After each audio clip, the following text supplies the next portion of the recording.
Bonsoir à toutes et à tous, il est 22 heures, bienvenue dans cette nouvelle édition, voici les titres.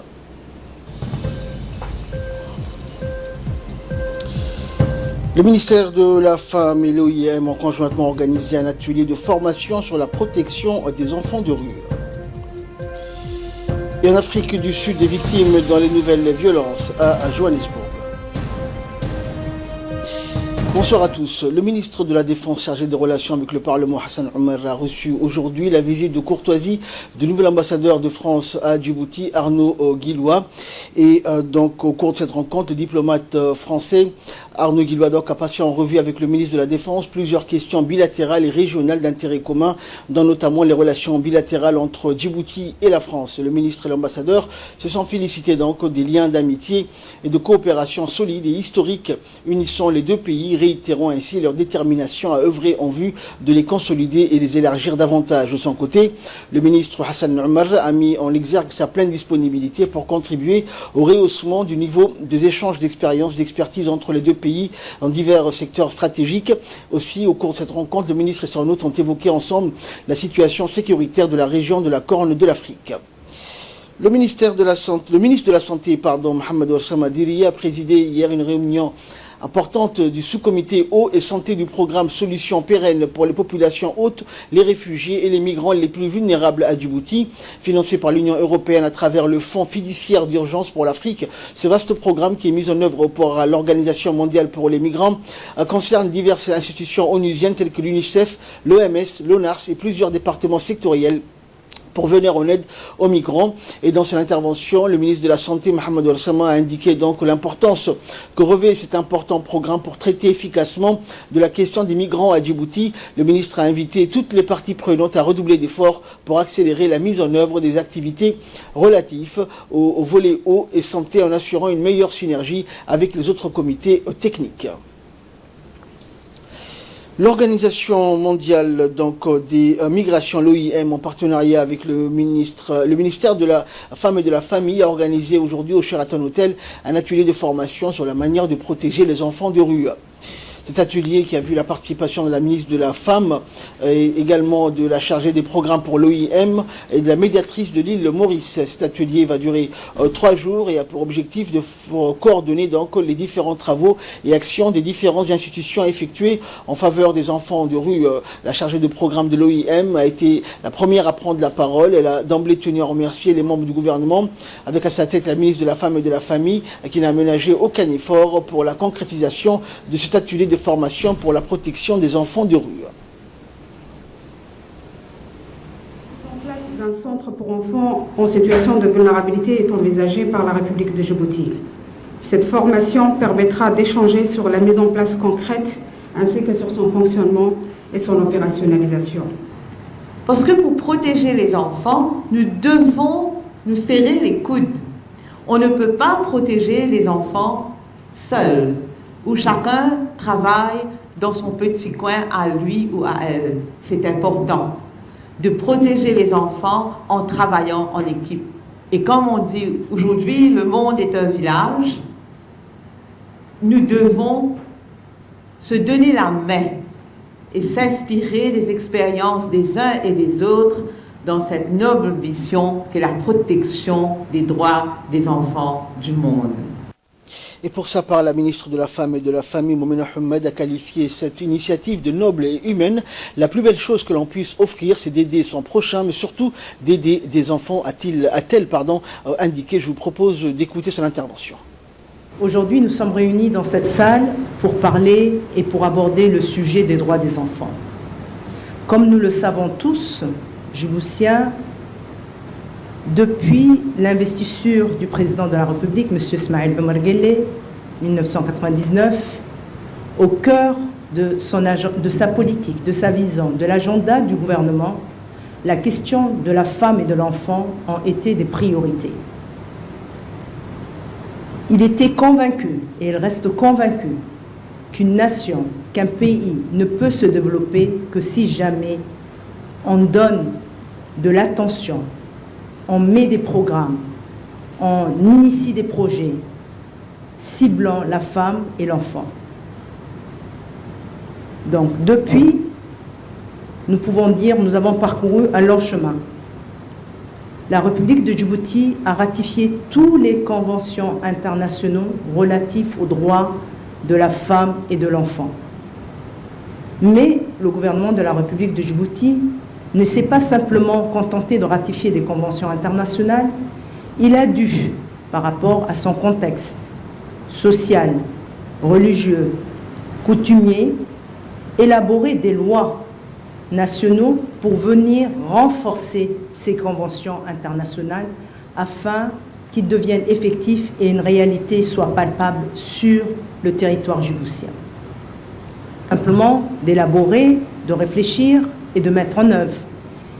La République de Djibouti, comme je pense un certain nombre de pays, a mis en place des organes pour que ce cadre juridique institutionnel, ces initiatives, ces programmes soient réellement exécutés.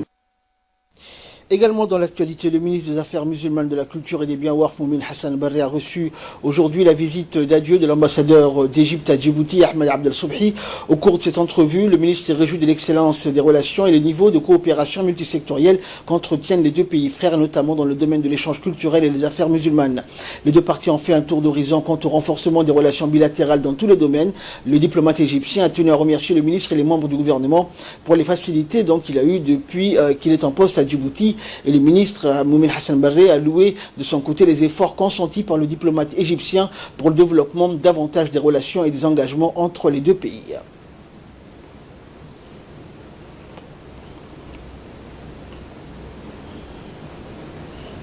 Le ministère du Travail, en collaboration avec l'Organisation des pays arabes, a organisé ce matin à l'INAP une formation de 3 jours portant sur la santé, la sécurité au travail et la négociation, ainsi que la collecte des conflits du travail.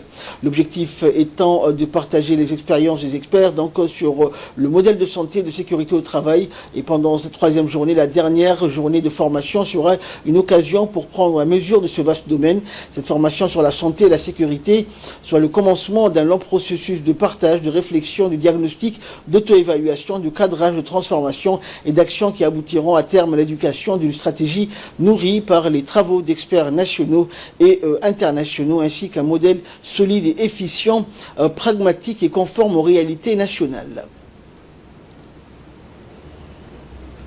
L'État de Tunisie qui appuie énormément votre centre. Je sais que le PNUD intervient de temps en temps, mais c'est parce que vous avez envie de cette transformation que votre centre est devenu tel qu'il est aujourd'hui. Je vous propose de suivre l'allocution ou l'intervention du ministre du Travail qui a présidé cet atelier. En cette rentrée sociale qui débute par ces actions de formation bien pensées, je voudrais exprimer mes remerciements pour votre participation à ces ateliers. J'exprime tout particulièrement, en ma qualité de ministre du Travail, toute ma joie de voir se tenir à Djibouti ces 2 ateliers de formation consacrés respectivement à la santé, à la sécurité au travail, mais bien sûr aussi à la négociation collective et le conflit du travail. Il me plaît ici de saluer la présence à cet atelier des responsables de l'Organisation arabe du travail basée au Caire qui œuvrent sans relâche dans l'appui au renforcement des compétences des institutions nationales du travail et des partenaires sociaux. De même, je me félicite de la participation des spécialistes de l'ACLEA de Tunis qui ont accepté de faire le déplacement à Djibouti pour partager leurs connaissances et leurs expériences. À vous toutes et tous, je vous souhaite la bienvenue et un très bon séjour à Djibouti, votre pays. Et un plan de suivi et d'évaluation, cette stratégie s'accompagnera d'un nouveau cadre politique en matière de santé et de sécurité au travail. Le ministère du Travail, chargé de la réforme de l'administration, à travers l'organe de mise en œuvre, la Caisse nationale de sécurité sociale, a lancé la stratégie au mois de mars 2019. Cette initiative se veut tripartite, fédératrice et fixe une culture d'entreprise axée sur la prévention. Le secrétaire d'État à la jeunesse et au sport a reçu aujourd'hui une délégation conduite par le commissaire politique de la base militaire chinoise à Djibouti, Li Chengpen. D'emblée, donc, le secrétaire d'État a mis l'accent sur la bonne historique relation sino-djiboutienne tissée dans l'amitié et dans la coopération qui nie inextricablement les deux nations. Hassan Mohamed Kamil a dans son entretien exposé aux hauts responsables sa mission de servir la jeunesse et les défis majeurs pour atteindre les objectifs de la feuille de route présidentielle. Ravis et honorés furent les premiers mots du haut gradé chinois qui a mis en exergue la relation naissante entre la base militaire et notamment la population djiboutienne à travers des échanges culturels et sportifs, une bonne manière d'accentuer la bonne intégration des militaires chinois. Le haut responsable militaire a promis d'entamer une coopération avec le secrétariat d'État à la jeunesse et au sport pour la mise en place des activités sportives conjointes au sein même de la base. Enfin, les deux responsables se sont promis de travailler de concert et de se revoir incessamment. Et dans les dossiers de cette édition, nous allons parler de la rentrée scolaire, cette fois-ci. Rentrée scolaire donc pour les personnes à besoins spéciaux. Cette rentrée scolaire donc qui est spéciale puisqu'il s'agit des établissements recevant des enfants à besoins spéciaux. C'est un document de la rédaction sur un commentaire de Hamza Mohamed. Cette rentrée scolaire est un peu spéciale puisqu'il s'agit des établissements recevant des enfants à besoins spéciaux. C'est un établissement dédié aux enfants qui présentent des handicapés. Des professeurs spécialisés sont à leur disposition. La pédagogie, d'abord, c'est pas un enseignement normal. Il faut d'abord avoir beaucoup de patience parce que ce sont des enfants qui présentent des déficiences mentales. Qui présentent des caractères vraiment difficiles à soutenir. Donc, la première chose qu'on doit faire, c'est étudier le cas de l'enfant, avoir beaucoup de patience, et puis supporter tous les petits jeux qu'il fait. Cette école est rattachée au ministère de l'Éducation nationale et de la formation professionnelle. Moussou Idriss Moumin Abdi est le chef de service de cette structure. Grâce aux enseignants formés par le ministre des Affaires sociales, grâce aux manuels scolaires spécifiques à eux, ces enfants sont vraiment bien outillés. Rien ne leur manque, tout est à leur disposition. Ici, c'est le collège pour les enfants sourds et malentendants. Le collège du bonheur ou du miracle, comme le surnomment les parents d'élèves de l'école, grâce au soutien moral et éducatif que leurs enfants obtiennent au niveau de la scolarisation. Ces collèges est les premiers établissements de ce genre à être créés dans notre pays. Nima Hassan Abdillahi, la principale de ce collège, nous dit plus sur cette école. Suivent les mêmes programmes que les autres enfants du pays, c'est-à-dire, entre guillemets, lorsque je dis les autres enfants, c'est-à-dire les autres enfants qui n'ont pas de besoins spéciaux. Le directeur général de l'Agence nationale des personnes handicapées, M. Douale Saïd Mahamoud, a procédé à une visite de différents établissements spécialisés pour les enfants à besoins spéciaux.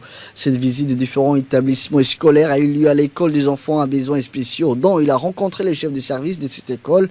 Ensuite, la principale du centre de protection mère-enfant, le directeur général de l'ANPH, a souligné dans son interview le but de cette visite. Nous mettons l'accent sur la nécessité d'intégrer les enfants à besoins spéciaux dans toutes les écoles de Djibouti avec une pleine accessibilité. Nous mettons l'accent sur la nécessité d'intégrer les enfants à besoins spéciaux dans toutes les écoles de Djibouti avec une pleine accessibilité.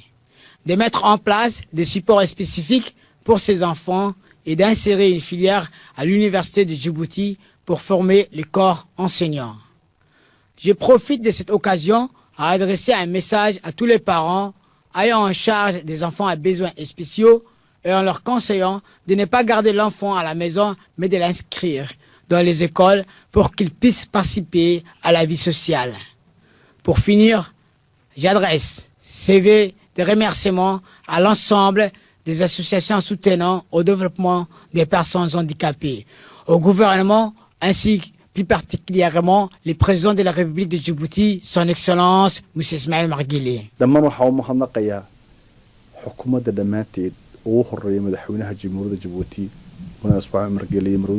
Ces établissements sont une fierté nationale et un pas de géant fait par notre pays pour ces enfants à besoins spéciaux. Rappelons qu'il est aussi l'une des grandes œuvres de la première dame, Madame Khadra Mahamoud Haïd.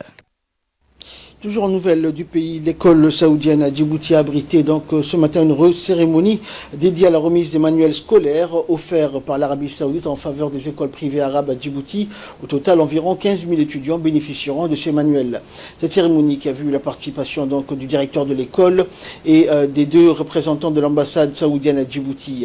Et ont assisté également à cet événement le chef de service de l'enseignement privé au ministère de l'Éducation nationale et les directeurs des écoles arabes à Djibouti, rappelant que ce geste intervient sur instruction du serviteur des deux lieux saints, le roi Salman bin Abdulaziz, et la supervision de l'ambassadeur d'Arabie Saoudite à Djibouti, Abdulaziz Abdallah Al-Matar.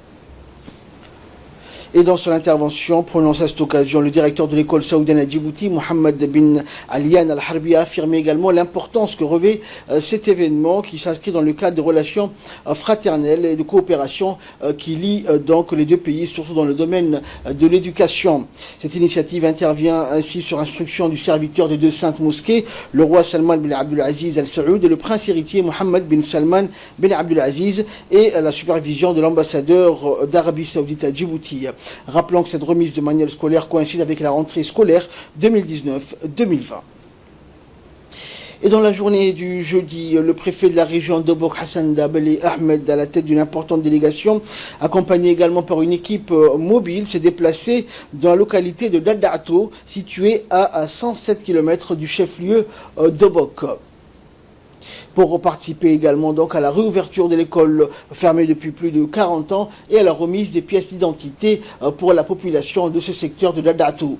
La région de Dadato est très éloignée, très difficile d'accès également, avec une route impraticable. La délégation conduite par le préfet a offert donc des services pour changer les anciennes cartes et aussi remettre les nouvelles cartes d'identité nationale. Cette initiative s'inscrit dans le cadre d'un rapprochement des services d'accès aux échanges des anciennes cartes et de procéder à la production de nouvelles cartes nationales d'identité et ainsi offrir des soins de santé à la population, donc des soins de santé de proximité à la population rurale de cette localité très éloignée du chef-lieu, dans le but de faciliter leur déplacement.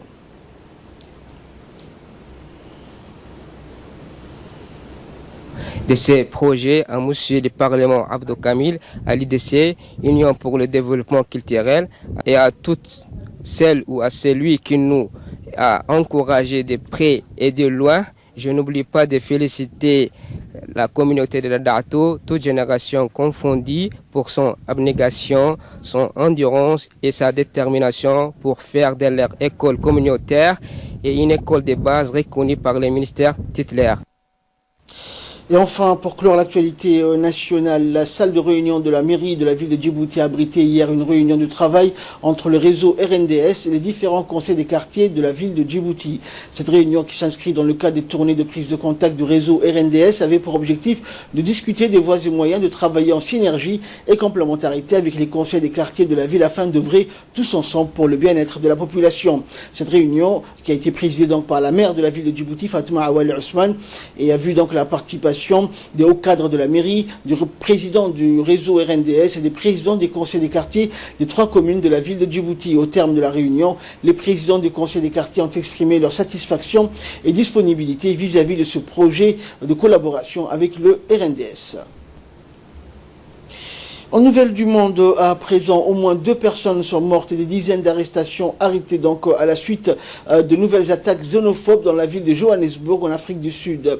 Un journal local a rapporté qu'un groupe d'hommes avait effectué une descente dans le quartier central des affaires de la ville hier, demandant aux étrangers de quitter la région. Des entreprises sud-africaines ont été ciblées plus tôt cette semaine par des attaques de représailles menées par certains Nigérians après une recrudescence de la violence xénophobe qui a vu d'autres Africains attaqués à Johannesburg et dans d'autres régions. Le gouvernement nigérian a également publié un avis de voyage pour l'Afrique du Sud qui s'est retiré du Forum économique mondial sur l'Afrique qui s'est tenu à Cape Town et a rappelé son émissaire. Et enfin, un puissant typhon s'est abattu sur Tokyo, des vents atteignant les 216 km/h, des pluies records. Un puissant typhon s'est abattu donc aujourd'hui sur la région de Tokyo. Une quinquagénaire a été tuée après avoir heurté un mur emporté par la puissance du vent en traversant une rue, selon les images de caméras de surveillance, a annoncé la police de la mégalopole. Et Plus de 30 personnes ont par ailleurs été blessées dans la région, dont une grièvement après l'effondrement d'une structure d'entraînement de golf qui a saccagé le toit de sa maison. Près de 400 000 personnes sont concernées par des consignes d'évacuation et plusieurs centaines de milliers de foyers ont été privés d'électricité. C'est tout pour ce journal. Excellente soirée à toutes et à tous avec la suite de nos programmes télévisés.